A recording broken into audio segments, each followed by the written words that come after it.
नमस्कार मित्रों, डॉक्टर संजीव भानावत के चैनल में आपका हार्दिक स्वागत, अभिनंदन। हाल ही में एक रिपोर्ट जारी की गई है। इस रिपोर्ट का नाम है frontline democracy, media and political churn.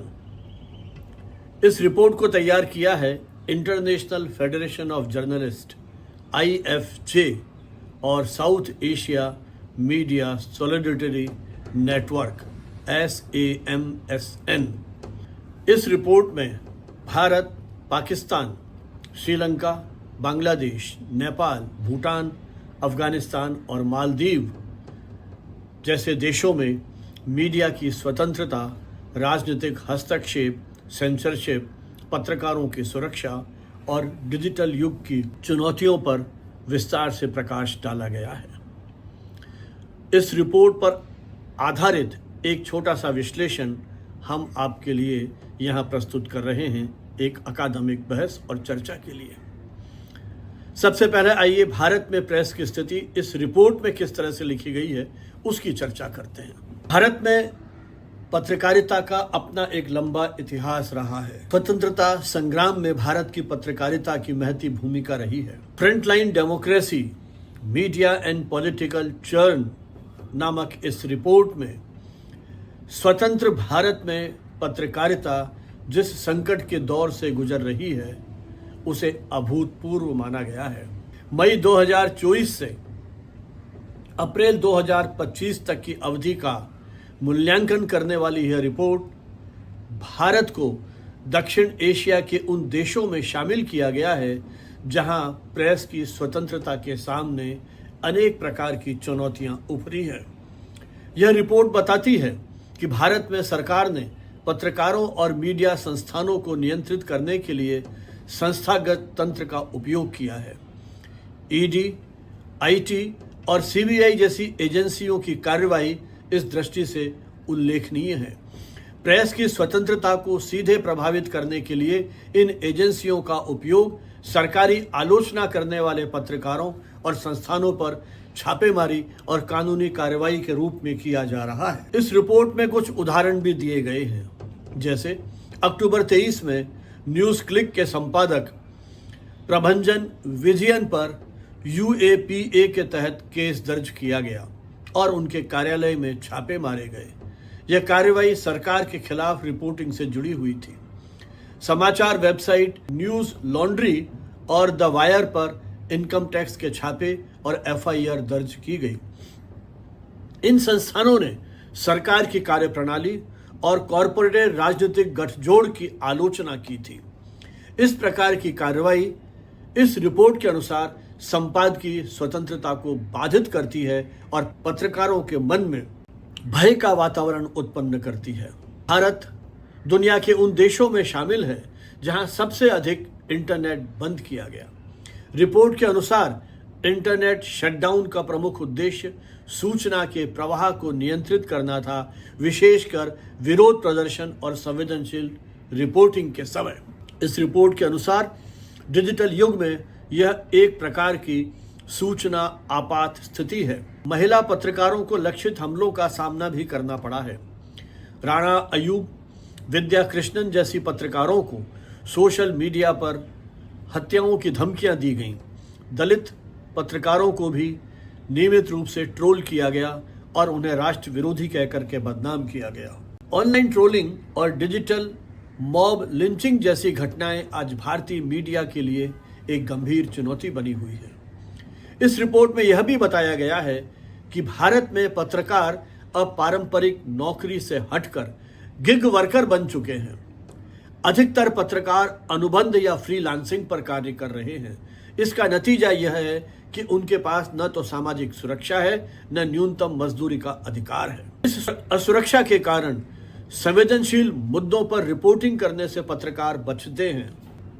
इस असुरक्षा के कारण संवेदनशील मुद्दों पर रिपोर्टिंग करने से पत्रकार कई बार बचते हैं। एक स्वतंत्र पत्रकार यदि किसी संस्थान से जुड़ा हुआ नहीं है तो वह कानूनी और फिजिकल दृष्टि से अपने आप को असुरक्षित महसूस करते हैं।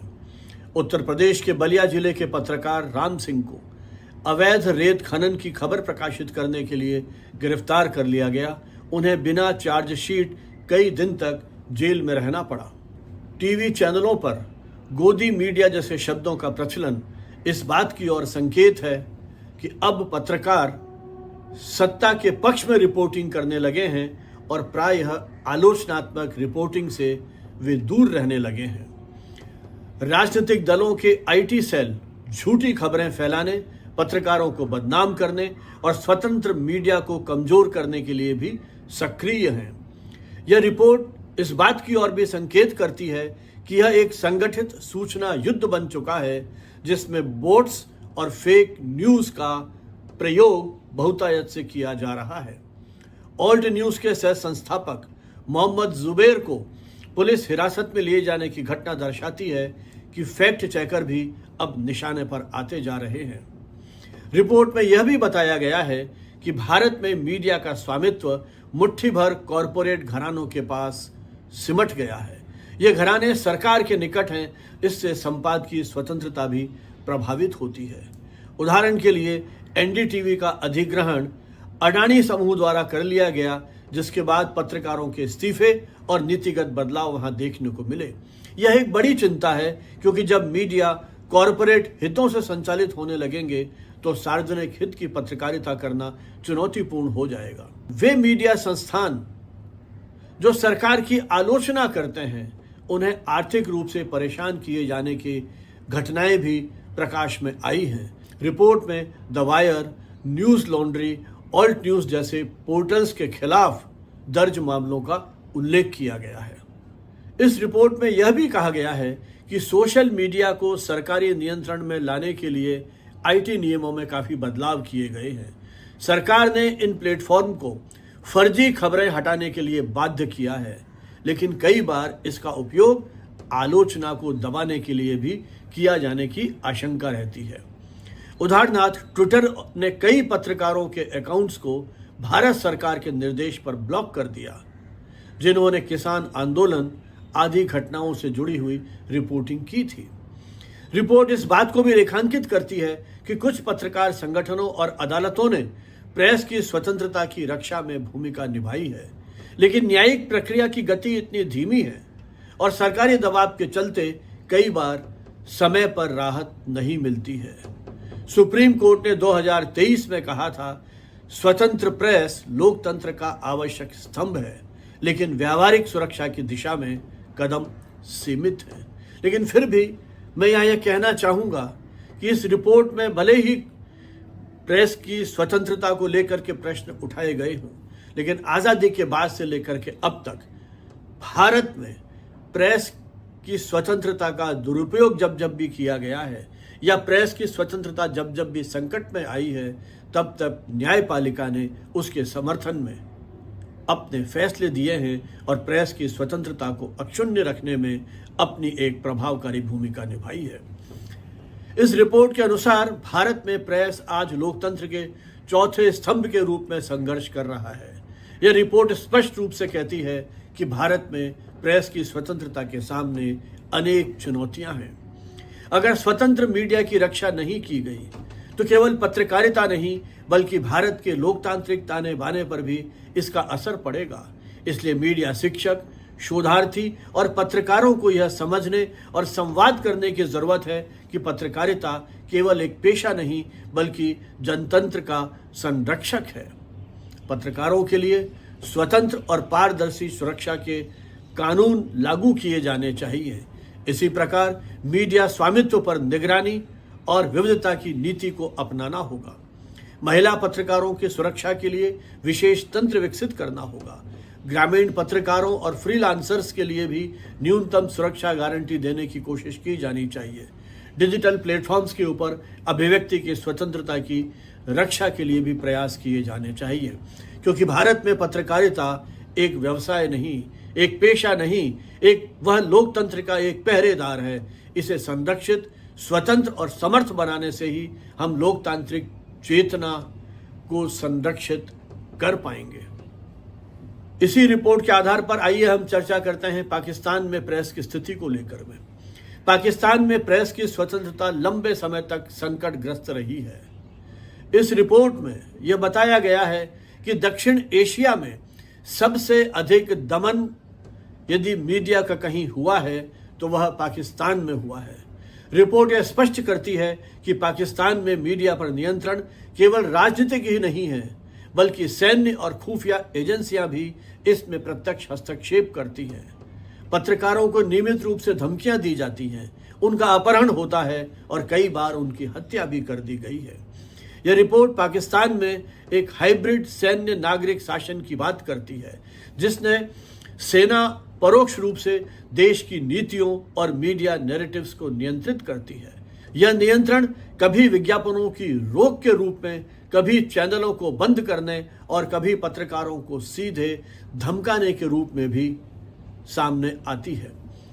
एक उदाहरण इस रिपोर्ट में दिया गया है कि जो समाचार चैनल है जियो न्यूज़, उसको सेना की आलोचना करने पर कई बार केबल नेटवर्क से हटाया गया है। डॉन अखबार पर भी आर्थिक दबाव और सरकार समर्थक विरोध प्रदर्शनों के जरिए बदनाम किया गया है। इस रिपोर्ट में अनेक ऐसे पत्रकारों का नामोल्लेख किया गया है जिनका या तो अपहरण किया गया है या जिनकी हत्याएं कर दी गई हैं। सबसे गंभीर मामला मतीउल्लाह जान का है, जिन्हें इस्लामाबाद में दिन दहाड़े अपहृत किया गया और बाद में छोड़ दिया गया। यह दर्शाता है कि कानून व्यवस्था और पत्रकार सुरक्षा के बीच में गहरा अंतर है। 2024 में रिपोर्टर जमशेद तजामुल को बलूचिस्तान में गोली मार दी गई और सईद अमजद का शव लापता होने के बाद कई दिनों बाद मिला। ये घटनाएं दर्शाती हैं कि प्रेस की स्वतंत्रता पाकिस्तान में जान जोखिम डालने के बराबर है। पाकिस्तान में मीडिया हाउस नियमित रूप से सरकार और सेना के निर्देशों पर समाचारों को प्रकाशित या प्रसारित करने से मना कर देते हैं।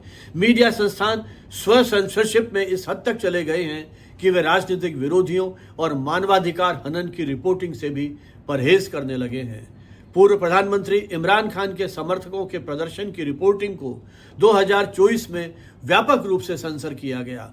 कई पत्रकारों ने यह दावा किया है कि उन्हें पार्टी के नेताओं के बयान या इंटरव्यू प्रसारित न करने के भी स्पष्ट आदेश दिए गए। महिला पत्रकारों को खास तौर पर ऑनलाइन ट्रोलिंग और यौन हिंसा की धमकियों का सामना करना पड़ा है।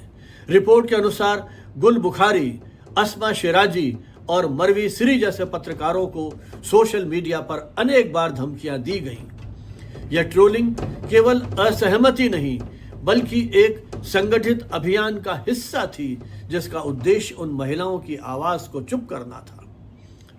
रिपोर्ट यह बताती है कि न्यायपालिका और प्रशासन पत्रकारों के खिलाफ कार्रवाई में सक्रिय भूमिका निभाते हैं। पत्रकारों पर देशद्रोह, अफवाह फैलाने और समाज विरोधी गतिविधियों के अनेक आरोप लगाए जाते हैं। पत्रकार सैयद अली हाशमी ने जब सेना की आलोचना की तो उन पर देशद्रोह का मामला दर्ज करा दिया गया। इसी तरह यूट्यूबर पत्रकारों को भी फेक न्यूज फैलाने के आरोप में गिरफ्तार किया गया। सरकार और सेना मीडिया संस्थानों को आर्थिक रूप से कमजोर करने के लिए विज्ञापनों को हथियार की तरह से इस्तेमाल करती है। सरकारी विज्ञापन केवल उन्हीं संस्थानों को दिए जाते हैं जो सरकार समर्थक नैरेटिव प्रस्तुत करते हैं। इससे स्वतंत्र और छोटे मीडिया संस्थानों के बंद होने की स्थिति अनेक बार उभरती है। रिपोर्ट में इस बात का स्पष्ट उल्लेख है कि पाकिस्तान में मीडिया की स्वतंत्रता का दायरा सिकुड़ रहा है। पत्रकार अब यूट्यूब, फेसबुक और ट्विटर जैसे माध्यमों पर वैकल्पिक पत्रकारिता कर रहे हैं, लेकिन वहां भी उन्हें धमकियां दी जा रही हैं और उन पर सेंसरशिप लगाई जा रही है। ऑल्ट न्यूज़ पाकिस्तान जैसे फैक्ट चेकिंग मंचों को विदेशी एजेंडे के तहत काम करने वाला बताकर बदनाम किया जा रहा है।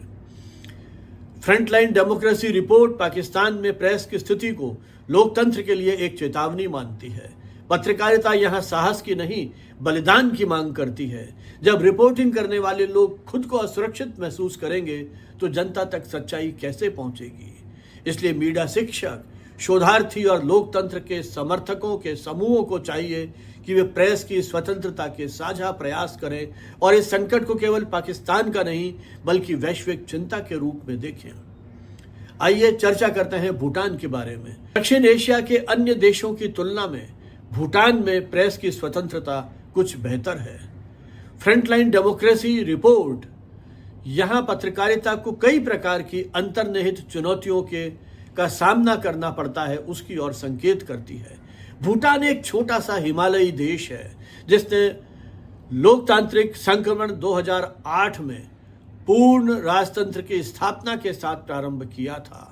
प्रेस की स्वतंत्रता यहाँ किसी कानून के माध्यम से सीधे नियंत्रित नहीं है, परंतु संसाधनों, प्रशिक्षण, डिजिटल पहुंच और सांस्कृतिक संतुलन की दृष्टि से इनकी सीमाएं स्पष्ट है। भूटान की लोकतांत्रिक प्रणाली अभी विकसित हो रही है। यह रिपोर्ट बताती है कि लोकतांत्रिक संस्थाओं की मजबूती के लिए स्वतंत्र और जीवंत मीडिया आवश्यक है, परंतु भूटान में अपेक्षाकृत शांति है। यहाँ टकराव से बचने और सामाजिक सौहार्द बनाने की परंपरा को निभाया जाता है, जिससे मीडिया संतुलित और संयमित भाषा में रिपोर्टिंग करता है। इसका एक पक्ष यह भी है कि प्रेस के ऊपर प्रत्यक्ष दबाव नहीं है, परंतु दूसरा पक्ष यह भी है कि आत्म सेंसरशिप और सरकारी दायरे में सीमित स्वतंत्रता के कारण अनेक विषयों पर गहराई से विवेचन विश्लेषण नहीं हो पाता है। रिपोर्ट में यह स्पष्ट किया गया है कि भूटान में डिजिटल मीडिया का विकास सीमित है। इंटरनेट की पहुंच और सोशल मीडिया का प्रयोग धीरे धीरे बढ़ रहा है, लेकिन अभी तक यह शहरी वर्ग तक ही प्रमुख रूप से सीमित है। अधिकांश समाचार माध्यम पारंपरिक प्रिंट और रेडियो पर ही निर्भर हैं। ऑनलाइन न्यूज़ पोर्टल जैसे कुएसल भूटान का एक प्रमुख राष्ट्रीय समाचार पत्र है जो सरकारी और अंतर्राष्ट्रीय विषयों की कवरेज करता है। द भूटानीज और बिजनेस भूटान यह प्रमुख मीडिया मंच हैं। इनकी आर्थिक स्थिति बहुत मजबूत नहीं है। डिजिटल विज्ञापन की सीमितता और पाठकों की सदस्यता संस्कृति का अभाव इन संस्थानों की दीर्घकालीन स्थिरता को भी प्रभावित करता है।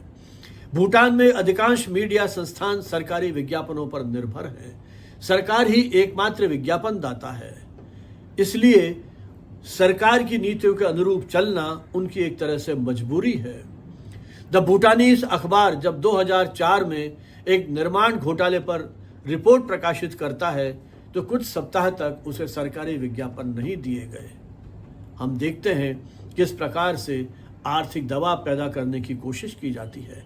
रिपोर्ट में यह भी बताया गया है कि पत्रकारों के पास आवश्यक तकनीकी प्रशिक्षण, आधुनिक रिपोर्टिंग स्किल्स और अनुसंधान संसाधनों की भारी कमी है। भूटान में मीडिया शिक्षा सीमित है और पत्रकारों को पेशेवर विकास के अवसर बहुत कम मिलते हैं। भूटान जर्नलिस्ट एसोसिएशन जैसे संस्थान मौजूद हैं, लेकिन संसाधनों की कमी के कारण उन्हें व्यापक प्रशिक्षण नहीं मिल पाता है। अधिकतर पत्रकार बहुउद्देशीय भूमिका निभाते हैं, जैसे रिपोर्टिंग, संपादन, ग्राफिक्स, फोटोग्राफी आदि सभी कार्य वो करते हैं। भूटान एक सांस्कृतिक रूप से सशक्त राष्ट्र है। ग्रॉस नेशनल हैप्पीनेस GNH को अपने नीति मार्गदर्शक सिद्धांत के रूप में वह अपनाता है। ऐसे में नकारात्मक समाचारों या विवादास्पद विषयों पर रिपोर्टिंग की संभावनाएं बहुत कम रह जाती है। घरेलू हिंसा, मानसिक स्वास्थ्य या LGBTQ जैसे विषयों पर बहुत सीमित रूप में लिखा जाता है।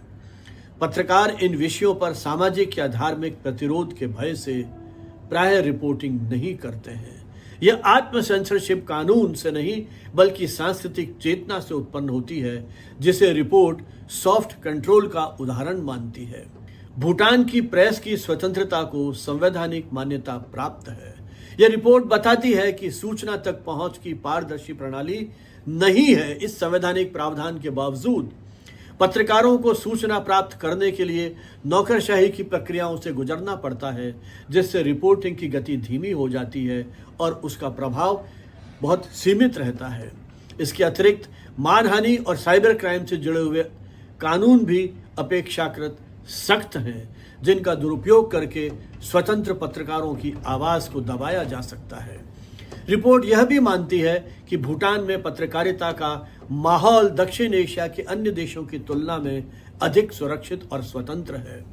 पत्रकारों को अपनी जान का खतरा नहीं है और सरकार विरोधी रिपोर्टिंग करने पर हिंसा या गिरफ्तारी जैसी घटनाएं प्राय नहीं होती हैं। इसके अलावा भूटानी समाज में संवाद की परंपरा और नागरिकों में मीडिया के प्रति सम्मान का सकारात्मक संकेत भी इस रिपोर्ट में दिखाई देता है। फ्रंटलाइन डेमोक्रेसी रिपोर्ट के अनुसार भूटान में प्रेस की स्वतंत्रता का संकट सतही रूप से नहीं दिखाई देता है, परंतु संरचनात्मक और सांस्कृतिक रूप से मौजूद है। स्वतंत्र पत्रकारिता को बढ़ावा देने के लिए आवश्यक है मीडिया संस्थानों को आर्थिक रूप से स्वायत्त बनाया जाए, पत्रकारों को डिजिटल प्रशिक्षण और रिपोर्टिंग कौशल की ट्रेनिंग दी जाए, सूचना के अधिकार को प्रभावी बनाया जाए, सांस्कृतिक संवेदनशीलता के साथ साथ सामाजिक जिम्मेदारी की समझ को भी संतुलित किया जाए। भूटान के लिए यह चुनौती नहीं है कि दक्षिण एशिया की तरह दमनात्मक प्रेस नीति को अपनाए, बल्कि यह है कि वह अपनी आज़ादी को सशक्त और जीवंत बनाए ताकि लोकतंत्र की जड़ें और गहरी हो सके। आइए देखते हैं बांग्लादेश की क्या स्थिति है। बांग्लादेश में प्रेस की स्वतंत्रता बीते वर्षों में लगातार विवाद और संकट का विषय रही है।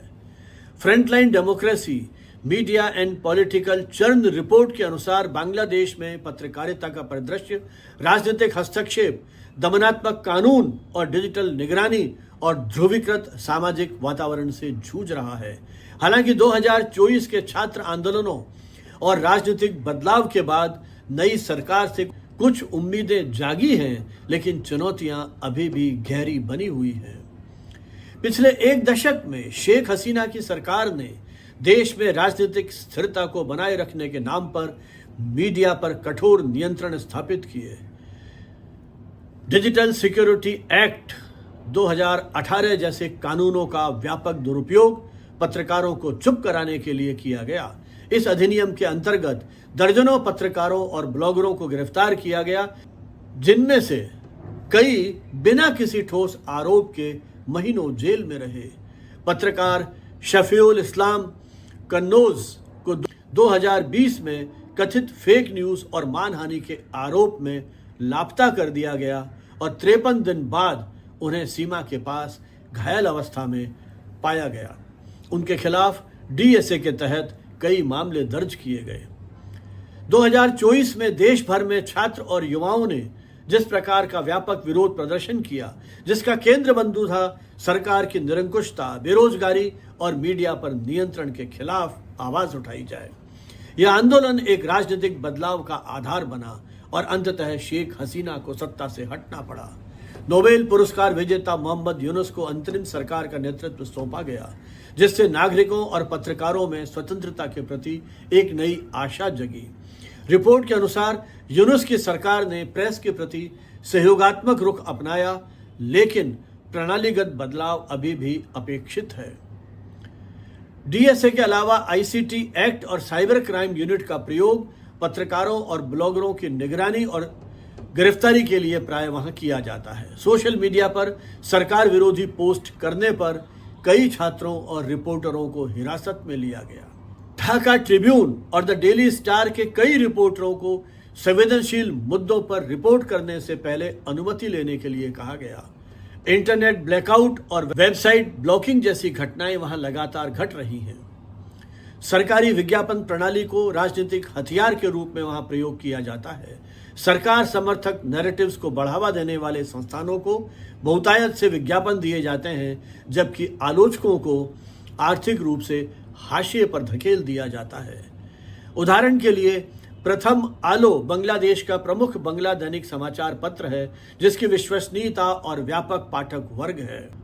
प्रथम आलो और न्यू एज जैसे प्रतिष्ठित अखबारों को कई महीनों तक सरकारी विज्ञापन नहीं मिले। महिला पत्रकारों को कार्यस्थल पर भेदभाव, यौन उत्पीड़न और ट्रोलिंग का सामना करना पड़ता। ग्रामीण क्षेत्रों में महिला रिपोर्टर पारिवारिक और सामाजिक दबावों से भी जूझती है। उदाहरण के लिए पत्रकार रुखसाना नूरीन को महिला अधिकारों पर रिपोर्टिंग करने के लिए धमकियां दी गई। रिपोर्ट में यह भी कहा गया है कि ग्रामीण पत्रकारों को कानूनी संरक्षण और प्रशिक्षण की आवश्यकता है। बांग्लादेश में अनेक प्रेस संगठन हैं, लेकिन उनमें राजनीतिक ध्रुवीकरण के कारण प्रभावशीलता की कमी है। यह रिपोर्ट सुझाव देती है कि मीडिया संगठनों को गैर राजनीतिक बनाकर एकता स्थापित करनी चाहिए। 2025 की शुरुआत में ढाका प्रेस क्लब ने स्वतंत्र पत्रकारों के समर्थन में एक मार्च का आयोजन किया और DSA को निरस्त करने की मांग की। हाल के वर्षों में स्वतंत्र ऑनलाइन मीडिया और यूट्यूब चैनल वहां उभरे हैं, जिन्होंने एक वैकल्पिक आवाज के रूप में अपना पहचान बनाई है। वे मुख्य धारा की सेंसरशिप से हटकर संवाद स्थापित करने का प्रयास कर रहे हैं। अब हम चर्चा करते हैं श्रीलंका में प्रेस की स्थिति। श्रीलंका में प्रेस की स्वतंत्रता का इतिहास उतार चढ़ाव से भरा है, लेकिन फ्रंटलाइन डेमोक्रेसी रिपोर्ट के अनुसार यह देश में सत्ता परिवर्तन के बाद नई संभावनाओं की ओर बढ़ रहा है, परंतु मीडिया अभी भी कई संरचनात्मक और संस्थागत चुनौतियों से जूझ रहा है। 2022 में श्रीलंका के नागरिकों ने सड़कों पर उतरकर राजपक्षे परिवार की सत्ता के खिलाफ आंदोलन किया। भ्रष्टाचार, आर्थिक संकट और कुप्रशासन के चलते गोटबाया राजपक्षे को इस्तीफा देना पड़ा। इस आंदोलन में मीडिया की अपनी महत्वपूर्ण भूमिका थी। 2024 में अनुराग कुमारा दिसानायके के नेतृत्व वाली party national peoples power NPP की ऐतिहासिक जीत होती है। इससे मीडिया को थोड़ी राहत मिली और स्वतंत्र संवाद की उम्मीदें जागी। यह रिपोर्ट बताती है कि नई सरकार के बावजूद संपादकीय स्वतंत्रता अभी तक सीमित है।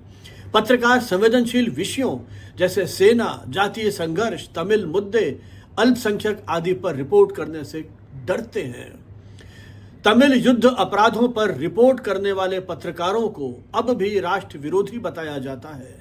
कई अखबारों ने तमिल नागरिक अधिकारों पर अपनी रिपोर्टिंग स्थगित कर दी है, बंद कर दी है। श्रीलंका के प्रमुख मीडिया संस्थान कुछ व्यावसायिक घरानों के स्वामित्व में है, जिनका राजनीतिक दलों और सत्ता पक्ष के साथ गहरा जुड़ाव है। इससे मीडिया की स्वतंत्रता स्वाभाविक रूप से प्रभावित होती है। श्रीलंका के लोकप्रिय टेलीविजन चैनलों में सिरसा टीवी और देराना ने हाल के वर्षों में दर्शकों के बीच अपनी एक विशेष पहचान बनाई है। इन चैनलों पर आरोप लगे हैं कि वे सत्ता पक्ष के प्रचार में लगे हैं और विपक्षी नेताओं को वो मंच नहीं देते हैं। इस रिपोर्ट के अनुसार 2022 के बाद हिंसा की घटनाएं कम हुई हैं, लेकिन धमकियां और कानूनी दबाव की स्थितियां अभी भी बनी हुई हैं। पत्रकार फेडरिक वासनाथ परेरा को पुलिस की आलोचना करने पर धमकियां मिली और उन पर मानहानि का मुकदमा दर्ज किया गया। Right to information act RTI लागू होने के बावजूद पत्रकारों को संवेदनशील मामलों में जानकारी प्राप्त करने पर बाधाएं आती हैं। नौकरशाही प्रक्रियाएं, सूचना न देना और विलंब वहां एक बड़ी समस्या है। श्रीलंका का सामाजिक सांस्कृतिक ताना बाना बहुत जटिल है। मीडिया अक्सर बहुसंख्यक सिंगली समुदाय की भावना को आहत न करने के लिए रिपोर्टिंग में सतर्कता बरतता है। मुस्लिम समुदाय के खिलाफ फैल रही अफवाहों पर कई मुख्यधारा मीडिया चुप रहे, जबकि स्वतंत्र पोर्टल ग्राउंड व्यूज ने इसका खंडन किया। ग्राउंड व्यूज श्रीलंका का एक प्रतिष्ठित नागरिक पत्रकारिता सिटीजन जर्नलिज्म प्लेटफॉर्म है, जो मानवाधिकार, लोकतंत्र और सामाजिक न्याय जैसे मुद्दों पर केंद्रित लेखन और प्रकाशन करता है। ग्राउंड व्यूज ने श्रीलंका में सामाजिक और राजनीतिक मुद्दों पर वैकल्पिक दृष्टिकोण प्रस्तुत करने में अपनी महत्वपूर्ण भूमिका निभाई है। स्वतंत्र ऑनलाइन मीडिया का उदय भी वहां का एक प्रमुख विशेषता है। ऑनलाइन पोर्टल जैसे ground views, Colombo telegraph, Ceylon today ने स्वतंत्र और वैकल्पिक मीडिया के रूप में अपनी जगह बनाई है। ये पोर्टल एक सीमा तक सत्ता की आलोचना भी करते हैं, हालांकि इन्हें साइबर हमलों, डोमेन ब्लॉकिंग और आर्थिक संकट जैसी चुनौतियों का सामना करना पड़ रहा है। Free media movement एफएमएम, Sri Lanka working journalist association जैसे संगठन वहां सक्रिय हैं, लेकिन श्रीलंका प्रेस काउंसिल जैसी संस्थाएं कई बार सत्ता के हित में काम करती हैं, जिससे पत्रकारों में उनके प्रति विश्वास कम हुआ है। एनपीपी सरकार ने मीडिया के साथ संवाद और पारदर्शिता की दिशा में कुछ सकारात्मक संकेत दिए हैं। आरटीआई को मजबूत करने, पत्रकारों की सुरक्षा और प्रेस को संस्थागत सहायता देने की बात की गई है, लेकिन अभी तक कोई ठोस परिणाम हमारे सामने नहीं आए हैं। नेपाल में प्रेस की स्थिति क्या है? नेपाल में पत्रकारिता की स्थिति दक्षिण एशिया के देशों की तुलना में अपेक्षाकृत स्थिर है, लेकिन फ्रंटलाइन डेमोक्रेसी रिपोर्ट के अनुसार यहां भी प्रेस की स्वतंत्रता को कई प्रकार के सामाजिक, राजनीतिक, आर्थिक दबावों का सामना करना पड़ता है। रिपोर्ट में इस बात का उल्लेख है कि नेपाल में प्रेस को संवैधानिक सुरक्षा तो प्राप्त है, लेकिन व्यावहारिक स्तर पर अनेक चुनौतियां उन्हें झेलनी पड़ती है। नेपाल का संविधान प्रेस की स्वतंत्रता की गारंटी देता है और सूचना के अधिकार आरटीआई को भी वहां लागू किया गया है, मगर सरकार सार्वजनिक संस्थानों से जानकारी साझा करने के लिए बाध्य है, लेकिन उसके बावजूद पत्रकारों को समय पर पूरी जानकारी नहीं मिल पाती है। उदाहरण के लिए 2024 में कोविड टीकाकरण वितरण में अनियमितताओं की रिपोर्टिंग करने वाले पत्रकारों को स्वास्थ्य मंत्रालय ने आंकड़े जुटाने में कई सप्ताह का समय लगा दिया। रिपोर्ट के अनुसार नेपाल में अनेक मीडिया संस्थान राजनीतिक दलों से प्रभावित हैं। चुनाव के समय मीडिया का ध्रुवीकरण स्पष्ट दिखाई देता है, जिससे स्वतंत्र रिपोर्टिंग प्रभावित होती है। 2024 के आम चुनाव में अनेक चैनल्स ने सत्ता पक्ष के कार्यक्रमों को प्राथमिकता दी, जबकि विपक्ष को उन्होंने बहुत सीमित कवरेज दिया। नेपाल में मीडिया स्वामित्व सीमित व्यक्तियों और संस्थानों के पास केंद्रित है। मालिकों के व्यावसायिक या राजनीतिक हित संपादकीय दिशा को प्रभावित करते हैं। एक मीडिया समूह ने चीनी निवेश के विरोध में रिपोर्टिंग करने से इनकार कर दिया, क्योंकि उसे चीनी कंपनियों से विज्ञापन प्राप्त हो रहा था। यह रिपोर्ट बताती है कि पत्रकार अधिकतर कॉन्ट्रैक्ट या फ्रीलांसिंग की स्थिति में हैं, जिससे उन्हें सुरक्षा, बीमा और न्यूनतम वेतन जैसी सुविधाएं नहीं मिलती हैं।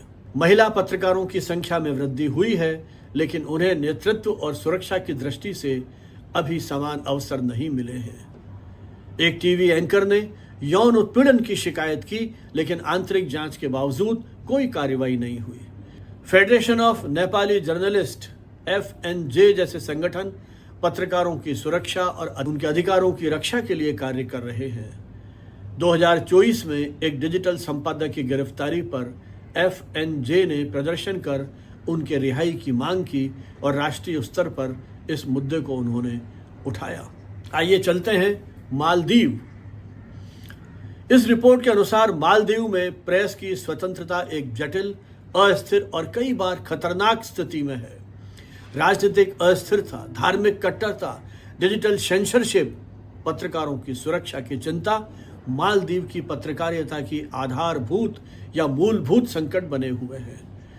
मालदीव में अक्सर सत्ता परिवर्तन और राजनीतिक ध्रुवीकरण होता रहता है। हर नई सरकार मीडिया को नियंत्रित करने की कोशिश करती है, जिससे पत्रकारों की स्वतंत्रता बाधित होती है। 2023 में राष्ट्रपति इब्राहिम सोलिह की सरकार ने विपक्ष समर्थक पोर्टलों की फंडिंग पर सवाल उठाए और कुछ वेबसाइट्स पर जांच भी बिठाई। एक मुस्लिम बहुल देश होने के कारण धार्मिक मुद्दों पर स्वतंत्र रिपोर्टिंग करना वहां जोखिम का काम है। पत्रकारों को जान से मार देने की धमकियां मिलती हैं और कभी कभी उनकी जान चली भी जाती है। 2017 में ब्लॉगर और एक्टिविस्ट यामीन राशिद की उनके घर पर चाकू मारकर हत्या कर दी गई। कट्टरपंथ के खिलाफ वे आवाज उठाते थे। अब तक इस केस में कोई न्याय नहीं मिला है। महिला पत्रकारों को कार्यस्थल पर भेदभाव, ट्रोलिंग और सार्वजनिक मंचों पर धमकियों का सामना करना पड़ता है। उदाहरण के लिए संसद में रिपोर्टिंग करते समय पत्रकार शिफा नजीर को एक मंत्री ने डराया और सोशल मीडिया पर भी उसे निशाना बनाया गया। सूचना आयोग और मीडिया काउंसिल जैसी संस्थाओं का उपयोग अक्सर स्वतंत्र पत्रकारों को चुप कराने के लिए किया जाता है।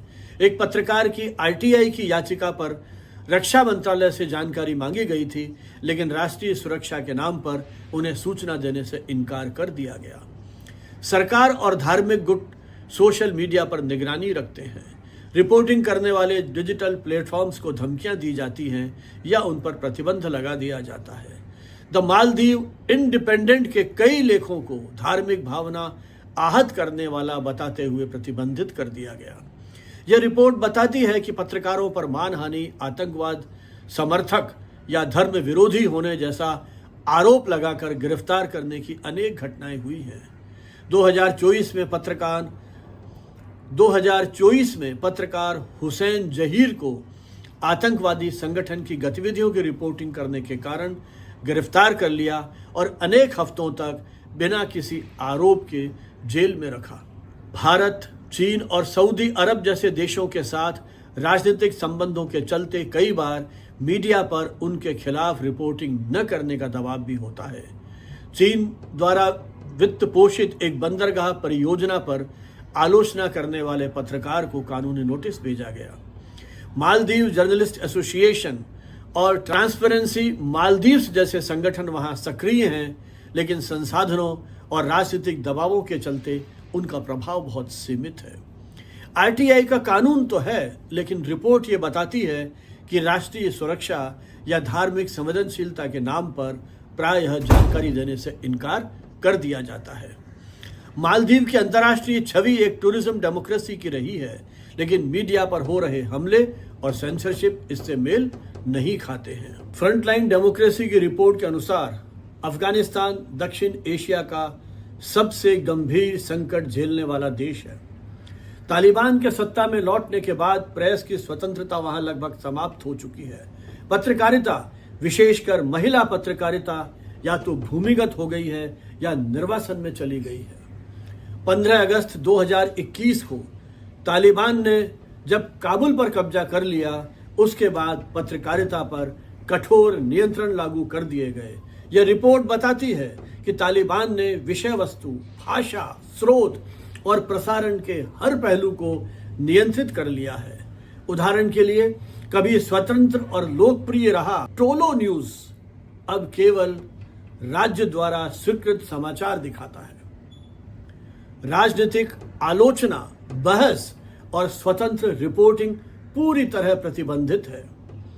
तालिबान ने महिलाओं की सार्वजनिक उपस्थिति पर प्रतिबंध लगा दिया है। पत्रकारिता इसकी बड़ी शिकार बनती है।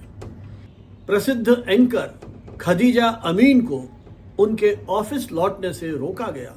तालिबान ने कहा कि उन्हें घर पर ही रहना होगा और उनकी जगह एक पुरुष रिपोर्टर को नियुक्त कर दिया गया। 2021 में कार्यरत 700 से अधिक महिला पत्रकारों में से 80% ने या तो पत्रकारिता छोड़ दी या देश ही छोड़ दिया। तालिबान के अधीन प्रेस अब शरिया कानून के तहत चलता है। खबरों को धार्मिक मूल्यों से फिल्टर किया जाता है। उदाहरण के लिए, संगीत, नृत्य, महिलाओं की तस्वीरें और गैर इस्लामिक विषयों पर रिपोर्टिंग पूरी तरह प्रतिबंधित है। स्क्रीन पर पुरुष पत्रकारों को दाढ़ी और पारंपरिक पोशाक में ही दिखना होगा। पत्रकारों को गिरफ्तार किया गया, प्रताड़ित किया गया और कई बार गायब कर दिया गया। तालिबान की general directorate of intelligence GDI इन सब की निगरानी करती है। 2024 में कंधार के पत्रकार अब्दुल समदू को बिना किसी आरोप के कई सप्ताह तक हिरासत में रखा गया। विदेशों में बसे अफगान पत्रकार अब पॉडकास्ट, वेबसाइट और सोशल मीडिया के माध्यम से रिपोर्टिंग कर रहे हैं। उदाहरण के लिए, अफगानिस्तान जर्नलिस्ट सेंटर AJC, जो अब तुर्की से संचालित होता है, अफगान पत्रकारों की सुरक्षा और रिपोर्टिंग को समर्थन दे रहा है। ग्रामीण रेडियो स्टेशन नैतिकता के नाम पर बंद कर दिए गए। अधिकांश प्रिंट मीडिया आर्थिक संकट और प्रतिबंधों के कारण बंद हो गया। बामियान स्थित रेडियो नासिम इसलिए बंद कर दिया गया क्योंकि उसने महिला स्वास्थ्य पर एक कार्यक्रम प्रसारित कर दिया। 2021 के बाद 50% से अधिक मीडिया संस्थान बंद हो चुके हैं और 6000 से ज्यादा पत्रकार बेरोजगार हो गए हैं। UN, reporters without borders RSF और committee to protect journalist CPJ जैसे संगठन वहां राहत और उनके समर्थन के कुछ कार्यक्रमों का संचालन कर रहे हैं। Frontline democracy report international federation of journalist और south Asia media solidarity network का एक महत्वपूर्ण दस्तावेज है जो दक्षिण एशिया के 8 देशों में प्रेस की स्थिति का मूल्यांकन करता है। रिपोर्ट के शीर्षक से ही निहित है कि लोकतंत्र के मोर्चे पर पत्रकार खड़े हैं, लेकिन क्या यह रिपोर्ट स्वयं में एक संतुलित, निर्भीक और आलोचनात्मक दर्पण बन सकी है? यही प्रश्न इस विश्लेषण का मूल है। इस रिपोर्ट ने भारत, पाकिस्तान, बांग्लादेश, श्रीलंका, नेपाल, भूटान, मालदीव और अफगानिस्तान सभी देशों को शामिल कर क्षेत्रीय तुलनात्मक परिवेश प्रस्तुत किया है।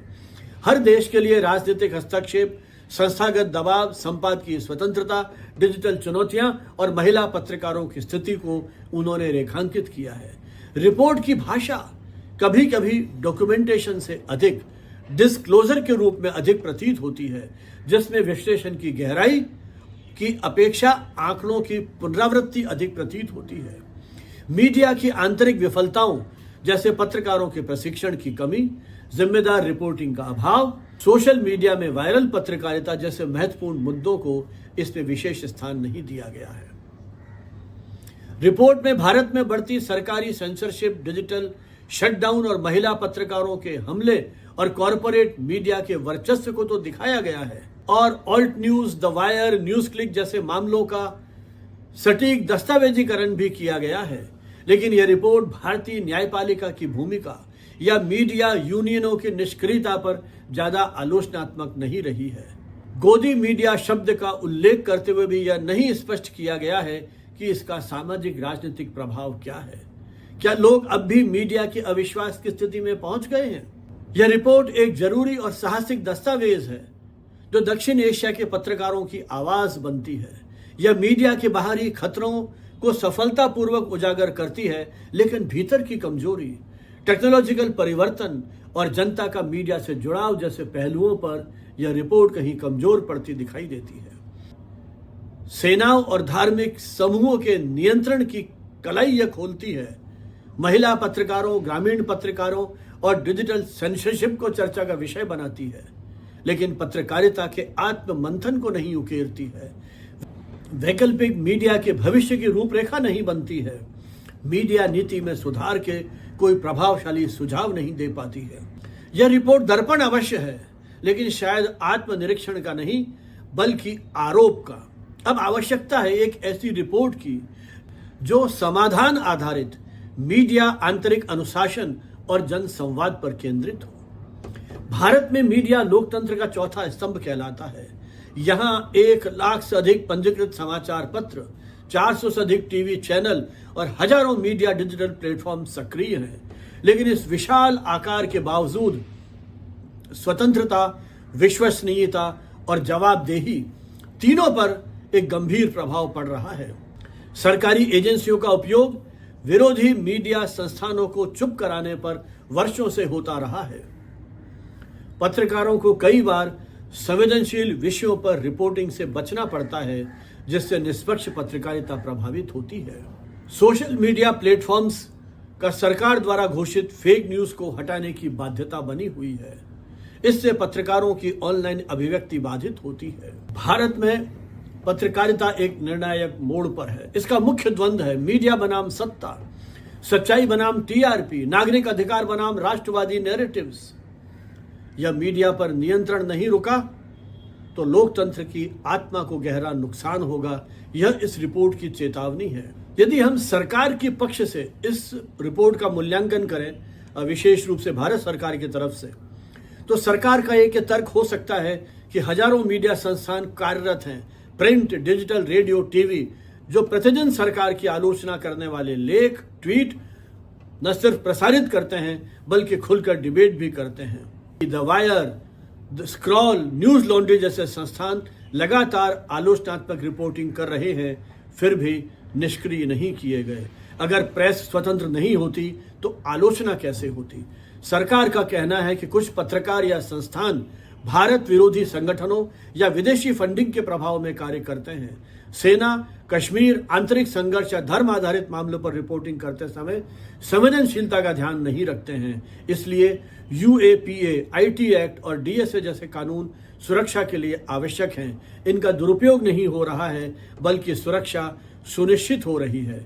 सरकार का पक्ष है सोशल मीडिया पर फेक न्यूज, हेट स्पीच और देश विरोधी नैरेटिव्स तेजी से फैलते हैं। डिजिटल प्लेटफॉर्म विदेशी हैं, भारतीय कानूनों के प्रति उन्हें जवाबदेह होना पड़ेगा।